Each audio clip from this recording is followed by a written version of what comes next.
Muy buenos días, mi nombre es Marely Maybelina Macicler, vengo de la Universidad Autónoma de Campeche, de la Facultad de Ciencias Químico-Biológicas, en el programa educativo de Químico Farmacéutico Biólogo. En este video relacionado a la asignatura de Farmacoterapéutica 2, les voy a hablar acerca de mi caso clínico, del que ya les había hablado en el anterior video, pero de una manera completa.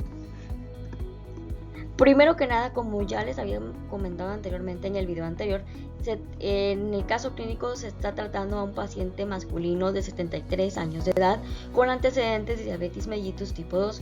El paciente es diabético desde hace 26 años, además presenta desgaste en la columna lumbar e hipertensión arterial. Lo que justifica nuestro estudio es que la diabetes mellitus tipo 2 es una condición metabólica caracterizada por hiperglucemia, resistencia a la insulina y escasez relativa de insulina, representando el 90% de los casos de diabetes. La obesidad es considerada la causa principal entre quienes tienen predisposición genética. Por otro lado, la hipertensión arterial afecta a 1 de cada 3 adultos y se produce por aumento de la presión sanguínea en las arterias. Sin tratamiento, la hipertensión arterial puede provocar complicaciones severas como infartos o accidentes cerebrovasculares. Los objetivos, como mencioné en el anterior video, el número 1 es entender a través de la terapia farmacológica la diabetes y las afecciones del corazón. El segundo objetivo será iniciar un diálogo con lenguaje cotidiano al interactuar con el paciente. El objetivo 3 es comunicar al paciente acerca de la correcta protección de sus fármacos. Y por último, el último objetivo, instruir al paciente en la correcta utilización de los fármacos que utiliza. En el caso de la metodología, primero se selecciona el tema, en este caso la búsqueda del paciente, y establecer la enfermedad o enfermedades que padece. La 2 sería indagar, en este caso, signos, síntomas, estudios y el tratamiento del paciente. En el 3 sería entrevistar al paciente, en este caso hacer sesiones, ya sea 2 o 3 veces a la semana para poder monitorearlo. En este caso, explicar sobre el proyecto al paciente, información personal y médica y las mediciones. El cuarto paso que se siguió fue el de recopilar información, en este caso análisis de laboratorio, chequeo, en este caso semanal o al mes, el control de sus medicamentos y su padecimiento. El número 5 es el organizar la información, en este caso el método SWAP y las evidencias tomadas. El número 6, que es el resultados, vamos a tener los resultados, la conclusión y una discusión. Las herramientas usadas en este estudio, que fue un estudio de campo, fueron libros y artículos virtuales. Ahora, en el caso de los resultados, primero que nada, se le hizo al paciente 3 sesiones de 1 hora aproximadamente. Las mediciones que se llevaron a cabo en esta primera parte son la toma de presión arterial, la frecuencia cardíaca, la frecuencia respiratoria y una de glucosa sanguínea. En este caso tomamos los datos básicos del paciente, su estado civil, su nombre, la edad, entre otros. Se le preguntó acerca del tipo de dieta que lleva, los fármacos que toma. También se hizo una recopilación de sus recetas médicas, los estudios que le han realizado en estos últimos 3 años.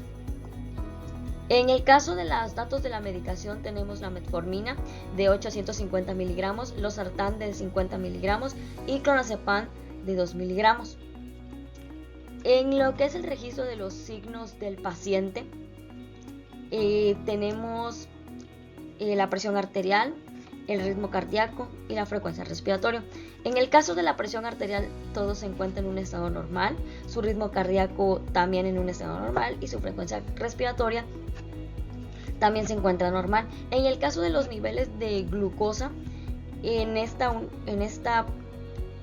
parte solo se realizó un análisis de glucosa, en este caso de química sanguínea de 3 elementos, en donde se encontró una concentración de glucosa de 143 miligramos por decilitro, lo cual es realmente elevado, ya que los valores de referencia son de 80 a 110. por lo que entonces podemos deducir que se encuentra arriba del rango recomendado, lo cual es de riesgo para nuestro paciente. En el caso de los medicamentos, aquí tenemos la muestra de sus 3 fármacos, lo que es la metformina, el losartán y el clonazepam. En el caso de la metformina y el losartán, le resulta al paciente cada mes para el seguimiento de su padecimiento, mientras que el clonazepam solo se le resurte cada 3 meses para evitar la tolerancia y dependencia. En el caso se llenó también un formulario para evaluar los conocimientos del paciente acerca de sus fármacos, para estudiar acerca de qué tanto conoce, ya sea efectos adversos, precauciones, la dosis, la eficacia de su medicamento, entre otras más.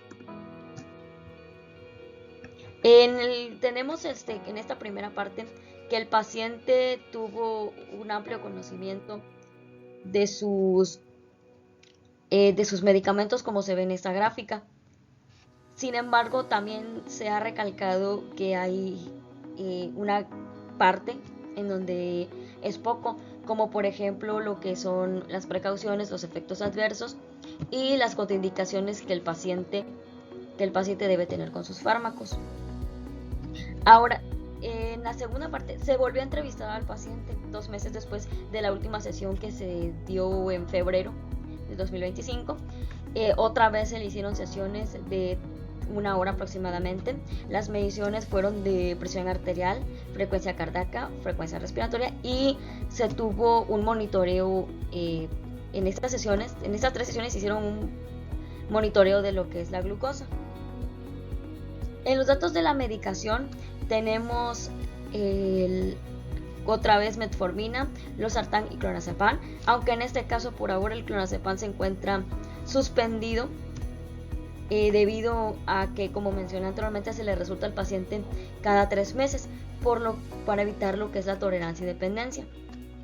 En el registro de sus signos del paciente, la presión arterial del paciente sigue en un estado normal, su ritmo cardíaco también y su frecuencia respiratoria también. En lo que respecta a los niveles de glucosa, aún los tiene un tanto elevados, en este caso 182 miligramos por decilitro en la primera consulta, en la segunda consulta tuvo 142 miligramos por decilitro y en la tercera tuvo 116 miligramos por decilitro. Es decir, fue bajando gradualmente, pero aún así todavía sigue un poco elevado. La que se encuentra un poco más cerca del rango normal fue en la última sesión con 116 miligramos por decilitro.